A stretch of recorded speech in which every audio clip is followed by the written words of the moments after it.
Hello, everyone. Sarah Longwell here, publisher of The Bulwark. I am here with Lauren Egan. She is the person who knows the most about Democrats, donkey business, here at The Bulwark. And I wanted to jump on and talk to Lauren, although as soon as I did, I realized we were wearing similarly striped shirts, which is why I looked like I was just doing labor on fixing a carburetor. And I'm in my plain white tee. Lauren, okay, I loved your newsletter. We did one of these last week. I find myself being your newsletters really get my juices flowing, because this idea about August eating presidencies has been on my mind as we turn the corner into the last month of summer. And I have been wondering, because I remember so vividly when Joe Biden went from doing pretty well. The people were liking his rollout on COVID. There was happiness. There was elation in the post-Trump kind of world. And then boom, Delta, boom, Afghanistan pullout. He went under 50% and he basically never recovered. And right around this time that first year, so 2021, August 2021, that is when Joe Biden never came back from that. He was never able to do it. And so I was just looking at Nate Silver averages. Joe Biden went down to 10%, minus 10 in August of 2021. Trump hit minus 10 around July 22nd. And he's had just a little bit of a bump back. So he's minus 8.5 right now on Nate Silver's averages. As we go into August, you had a great newsletter about what Dems are going to do to go on offense and try to make sure that August is a bad month for Trump. So tell me what you learned, what their plans are, how they're thinking about it. You rip. Yeah, Democrats definitely also have some, PTSD from that period in the Biden administration. I covered the Biden White House. And when you look back on it, it was really that summer that in hindsight, it was oh shit, that was the moment where everything kind of slowly started to fall apart. And I think for Afghanistan, a lot of it was Biden looked really weak, and he just confirmed sort of this belief that voters had that he was this weak president. He was, not up for the job. And he couldn't really come back and ever convince them otherwise. So Democrats now are really trying to learn from that, and they're heading into the recess, this August, trying to basically make Trump pay as big of a price, and Republicans as big of a price as possible, for the big, beautiful bill and for Epstein. I think Epstein, as they see it, is kind of a lot easier to sort of make that case on, just because it's what people are paying attention to. And it's obviously what Republicans are really splintering over in this moment. So you have groups like American Bridge that are sending trackers out to some of these districts, which if you don't know what a tracker is, it's basically a volunteer or someone that the party pays, and they go and stand at these town halls, or they go and wait outside the member's district office and try and basically ask them questions about Epstein, catch them on camera, and hope that those moments kind of go viral, and that those can kind of help define what we are all spending the end of the summer talking about. And something else in my reporting that I found really interesting too is I talked to a number of Democratic strategists, and I think the thinking traditionally has been that, yeah, this August recess really matters, but it's actually the one that's right before midterms that is the most important. And a lot of these strategists were yeah, that might have been true back in the day, but public opinion hardens so much now. And a lot of them were we come back from this first summer in a presidency, and a lot of people their opinions start to get baked much sooner than they would have maybe just, 10, 15 years ago. And so they look at, this recess and this sort of summer break is kind of a really momentous moment where they've got to sell the case that they're trying to make on Republicans. There's a bunch of stuff in here, and that jumped out at me too in your piece, because I think this is extremely right. And I think it's something that Democrats are only belatedly sort of catching up to, which is the rhythm of politics has changed, and that people are sort of evaluating Trump right now. He's getting this look might be his only look. And you can see right now in the cratering with independents that a bunch of people feel I voted for this guy. He's not doing the things I wanted him to do. And the bottom is dropping out of independents. And Trump often points to polls of Republicans and he's doing well with Republicans. And I'm yeah, but that's not why you won the election, guy. You won it because you were able to convince a lot of independents that you were going to do stuff about, you were going to lower the cost of living, which people do not think you're doing, that you were going to have an incredibly transparent presidency, one focused on free speech, and none of that is happening. They're seeing the opposite of that. And if people were game for, his deportations plans, they really believed that it was going to be criminals, people who were doing real damage in America. They didn't think it was going to be just like grabbing people off the streets and ICE, wearing face coverings. And so you're seeing your Joe Rogans, your Theo Vaughns, and I would use them as a stand-in for kind of the low info voters, which isn't to say people who don't pay attention to politics at all, but people whose primary interest is not politics. Like, they are not following politics closely. They were hoping for something different from Trump. They're not getting it. And, I think about the way in which August has hit a lot of different presidencies, with George W. Bush, it was Katrina, and he really never came back from Katrina. I mean, there was lots of other things. There was Iraq and, just people sort of fatigue with that war by the end of his presidency. But I was looking at his polling the other day, and he left office around 32%. And 32% is a number that I have sort of been targeting for Trump, where I want to get Trump to 32%, because to me, that's a number where the Republican Party has to look at itself and say, this didn't work. Like, this was a failed experiment. Like, yeah, we got here, but the people are ready for this party to be something different if we're going to continue. And I think that's the best way we sort of exercise, as in like an exorcist, an exorcism, exorcise Trump and his particular brand of politics from our politics going forward. Does that sound right to you? Yeah, totally. And I think, I cover Democrats and I'm focused on what they're doing over recess, but it's also going to be really telling what Republicans do. Like, a lot of them are kind of just going to, at least for House members, are going to be hiding from their constituents, it almost seems like, which I think is incredibly telling. Like, if you can't, show up for like a coffee meeting in your neighborhood, or you can't like hold a town hall, then that says a lot to me. And I was just, before we hopped on, I was going through the list of town halls that are scheduled and just public events that Republicans are holding over the next few weeks. And there's like 4. They're all in really safe seats. And I think that says a lot. For this piece, I talked to Steve Israel. He's a former congressman from New York, and he was in office during the Tea Party movement. He's a Democrat. And he was talking about how he didn't want to hold a town hall because he knew that people were pissed off during the Tea Party movement. He wanted to hide from voters at the time. This was how Obama's August went in the first 6 months of his second term is when the Tea Party movement hit.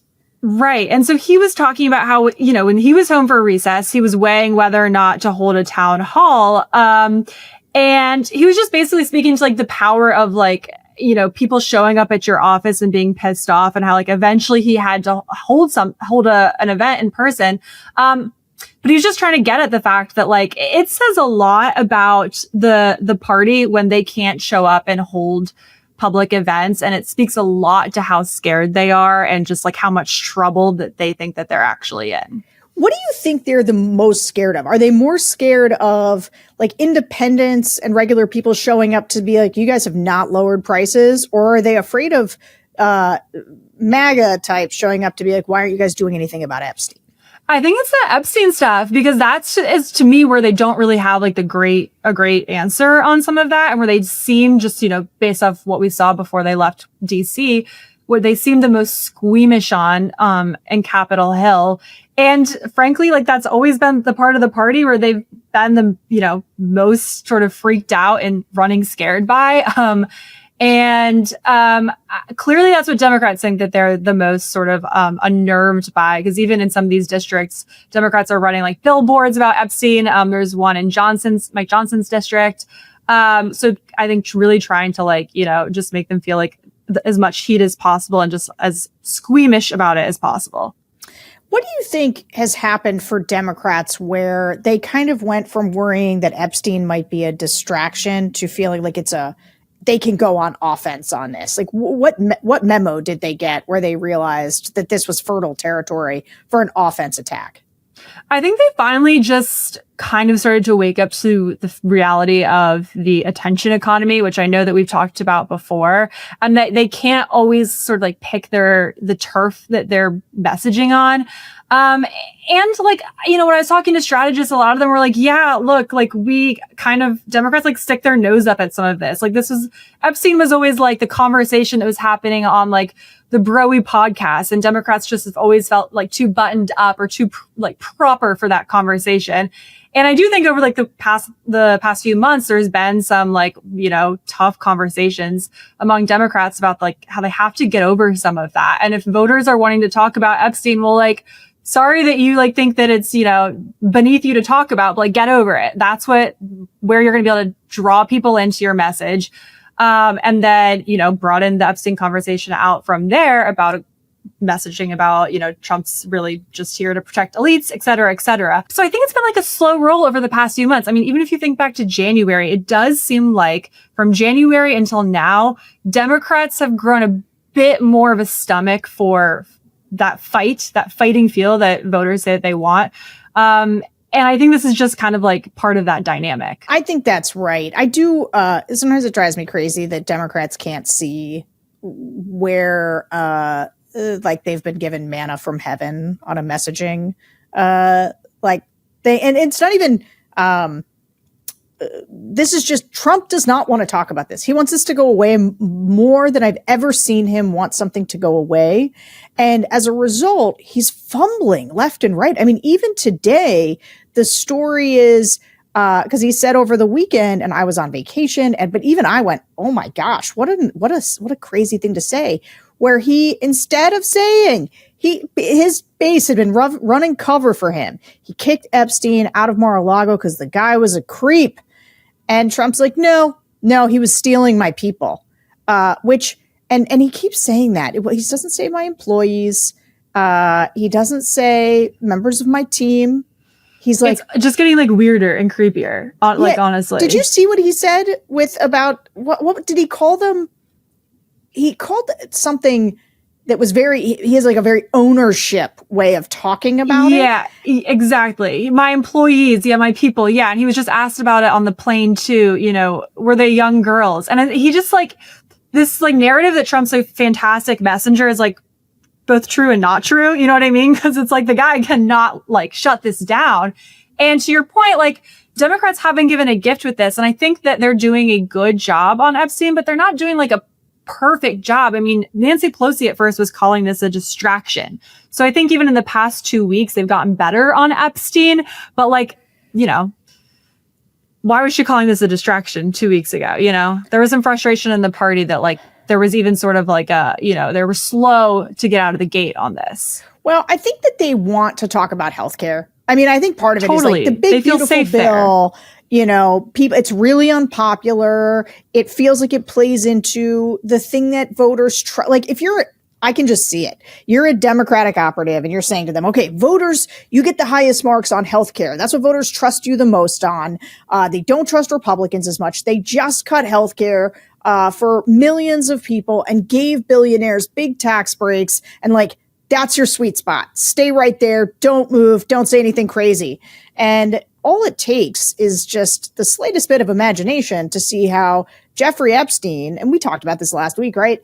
Jeffrey Epstein is the protecting of elites at the expense of victims, and I think, because this is political fodder and like it's a serious question about Trump's behavior, it's a serious question about Trump's judgment, which we've always known as terrible. But like this one is a call coming from inside the House where his people have been focused on this. And so there's just a real opportunity to wrench people away from Trump who come to him for sort of like casual reasons. But at the center of it is the fact that like girls were harmed here. Girls were hurt and sexually assaulted.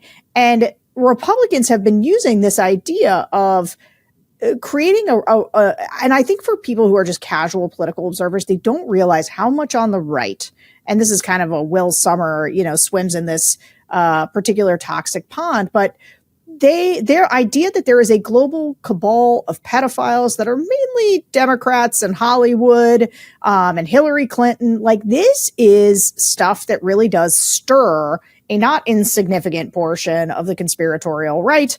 And for people who are like, have decided their moral high ground, right? That they believe they have moral high ground because the Democrats are pedophiles. Yes, Trump did January 6th. Trump did, but these guys are pedophiles. And for them, like you either have to be sincere in your condemnation of pedophiles and people who sexually assault minors, if you're sincere in that, then you got to take a hard look at why Trump doesn't want to talk about this and all of the weird things he said over the years about, well, Ivanka at 17 made me promise not to date anyone younger than her, but the older she gets, the harder that's getting. And like very long-term relationship with Maxwell, Ghislaine Maxwell, and the fact that he's clearly dangling a pardon in front of her right now through his DOJ, in the hopes that she will give testimony exonerating her, which means there's this weird movement on the right to try to say, yeah, no, you can trust her. She would be a perfectly, good person to take, whose word to take. So I guess, obviously this is fertile territory. You do want to just shake people sometimes, but not just as a political issue, as like a meaningful issue around our government, who our president is, and what our attorney general says. Right. I mean, even some Democrats that I was talking with were like, we need to stop using the word conspiracy related to Epstein, because like there are like hard facts here. Like this isn't all just like a conspiracy. Like the man did awful things, and that's not a conspiracy. Right. And so, even some strategists were talking to folks on the Hill, like, don't use the word conspiracy. Like that's not what we need to do here. And just to the point too about like Democrats wanting to talk about healthcare. I mean, I think a lot of operatives are pretty honest. Like, you're not getting booked on Theo Von's show or on the Flagrant podcast if your pitch is you want to go and talk about Medicaid cuts. Like, you're getting booked because you're saying you're going to show up and talk about Epstein. And you can work in healthcare cuts to that message. But I think that is something that the parties realized and kind of, come around to sort of engaging on Epstein. Yeah, and look, I'm sympathetic to the idea that like, hey, I don't want to do gutter politics, and I don't want to, this isn't the Epstein, because like if you're a sincere politician, you're saying whether or not Epstein killed himself or even what Trump did when he was in his 30s and 40s, like that's not putting food on people's plates. Like that's not a kitchen table issue. That's not what people sit around and worry about at their kitchen tables. And like there is some truth to that. Right. It is fair to say that Donald Trump has dragged our politics into the gutter in ways that our media and Democrats as an opposition party, that none of them have been quite know how to handle. I feel gross sometimes just talking about the gross stuff around Trump. It's like not what you want to talk about. It's not why you were interested in politics. That being said, Epstein as a kitchen table issue, it may not be like the thing, but like it is something people are talking about at their kitchen tables. Like it is. Yeah. And, to that point, Rahm Emanuel, who, is, I think we can safely assume, clearly gearing up for a presidential run. He had an op-ed kind of related to this a few months ago now, where it was related to like crime and kind of like Democrats can say they want to talk about kitchen table issues, but don't ignore crime. Don't ignore more social issues like trans sports. And his point was basically like, people sit around their kitchen table and they talk about those things too. And if you ignore those issues, like, you do it at your peril. And it can't just be the economics and the healthcare. Like that stuff really, really matters, but that is not the only thing that at the end of the day, people go home and talk about with their families. It's a new environment, and you got to be able to walk and chew gum, and understand that this is one of the things that I think is sort of newly axiomatic about politics, which is it used to be that politics was downstream from culture. And now I don't think they're down. If they're not entirely fused, they are at least not so much downstream as down puddle or something. Like they're very close. They're very closely related. All right. What else did you learn in your reporting? Was there anything else you wanted to throw in there about how Democrats are going to go on offense this August to try to push Trump into the depths of a polling spiral that he cannot recover from? I think the big thing is Epstein. There's going to be ads. If you live in a district that is even somewhat purplish, you are probably going to start seeing them in the coming days. And then Democrats are also going to start holding their own town halls in these seats where Republicans are hiding from the public. So I'm fascinated to see how they sort of try and get themselves out there on TikTok and on social media. That's been like a big push for this August. So we'll see how that goes. And obviously looming over all of this is the redistricting stuff, which is kind of threatening to sort of totally upend recess and eat up all of our attention. It's not going to do the same kind of numbers as Epstein information, but I got to say that redistricting story there in Texas is really, really worth us. We should do a whole video on that. It's not just the issue of redistricting. It's the way that Democrats, because they are good in their hearts, unilaterally disarm in some of these fights. They didn't know they were doing it exactly, but back when they all decided they were going to put in these sort of nonpartisan boards that would oversee, that only happened in blue states. And so now you find yourselves in these tougher situations where a place like Texas, like they are playing constitutional hardball is what Republicans are playing. They're like, how can we squeeze more seats out of Texas? How can we squeeze more seats out of these red states? How can we do mid-decade redistricting? Mid-decade redistricting. Those are pure power plays, pure political power plays. And I think that it's fine for Democrats not to be the ones that sort of start that process, but they should be in a position to answer it when Republicans do it, and they're in a tough situation right now. Yeah, we should totally keep talking about this, but it's a classic example of like Democrats thinking that someone's like playing ref here and is going to give them a point for being the good guys or for playing by the rules, when like Republicans no one's going to do that, and Republicans aren't playing by those rules. And so this is a case where like all these independent redistricting committees, while they're really well intentioned and I think trying to fix a huge problem in our political system, like all Democrats have done they've just shot themselves in the foot and given Republicans a bit of a leg up when it comes to redistricting. But they're trying. I think right before you and I hopped on, actually, I think some lawmakers in New York are proposing a bill that would allow them to redraw congressional lines if another state does it first. So love that. Yeah, I mean, it's still, it'll be a hurdle because they're a state that has an independent commission. So there will for sure be challenges. But Democrats are trying to fight back. So I think it's going to be kind of a long and messy few weeks of that, though, because we'll get the Texas special session wraps up in the next few weeks. So we'll know by the end of August, essentially, like how big of a mess is this and how big of a problem are Democrats facing.